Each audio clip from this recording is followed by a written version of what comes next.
Eder. Mac. Pallister. Sebastiano Visintin si è presentato a sorpresa alla presentazione triestina della collana True Crime a Nord-Est e in un intervento fuori programma ha pronunciato la frase chiave «Ho avuto paura di essere arrestato». A porgli le domande in un contesto pubblico e non giudiziario è stata la giornalista Laura Tonero. L'evento, organizzato dal gruppo editoriale NEM, ha offerto una cornice culturale che ha favorito un confronto diretto con il pubblico e una dichiarazione dal forte peso emotivo e narrativo. Il punto nuovo sta proprio in quell'ammissione, la paura di finire in manette. Visintin la ricollega al clima investigativo degli ultimi mesi, in cui risulta indagato per omicidio volontario in relazione alla morte della moglie, Liliana Resinovic.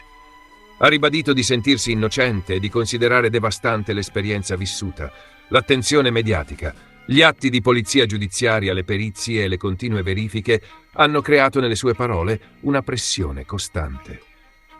Per comprendere la portata di quella frase va ricordato il contesto del 2025.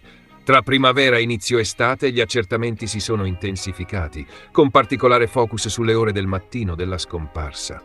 In più occasioni, Visintin ha sostenuto di aver trascorso quel lasso di tempo nel suo laboratorio ad arrotare coltelli. Una routine che è stata scandagliata dagli inquirenti insieme ad altri elementi della sua giornata.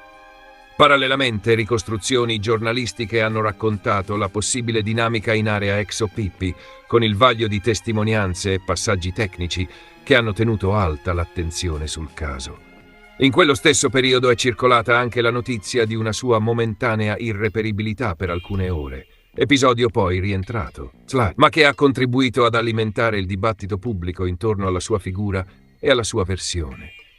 È su questo sfondo che temevo l'arresto diventa sintesi e valvola di sfogo, non un dettaglio marginale, ma la rappresentazione dello stato d'animo di un indagato che si dice pronto a qualunque verifica pur di dimostrare l'estraneità ai fatti.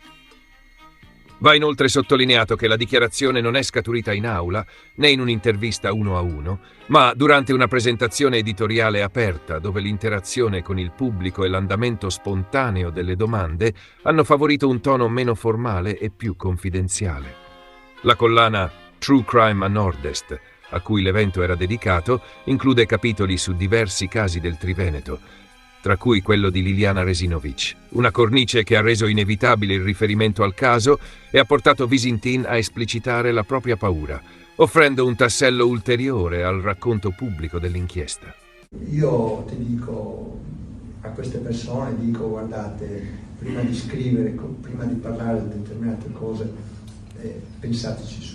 Di solito un innocente dopo 3 anni non pensa ancora di essere arrestato, tu sì? Certamente, ancora adesso, come parlavo con il mio avvocato, quando io vado a casa vedo se c'è qualche macchina, io l'ho detto, se avete qualcosa in mano, per carità, mettetemi le manette e portatemi dentro, e sono qua, a disposizione. Ehi, non dimenticare di iscriverti a questo canale.